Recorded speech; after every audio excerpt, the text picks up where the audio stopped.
Welcome. If you want to clone apps in your ASUS Zenfone 7, at the first you have to go for the settings, next tap on the search pool and type clone. Let's go for the twin apps.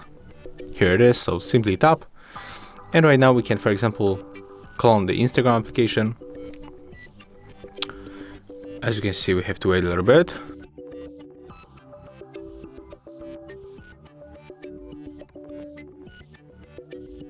Okay, as you can see, it's finished.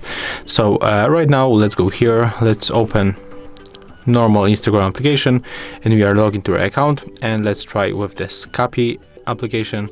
And here we have to log into the second account. And as you can see, that's how it looks. Thank you guys for watching. Leave thumbs ups, comments, and subscribe to our channel.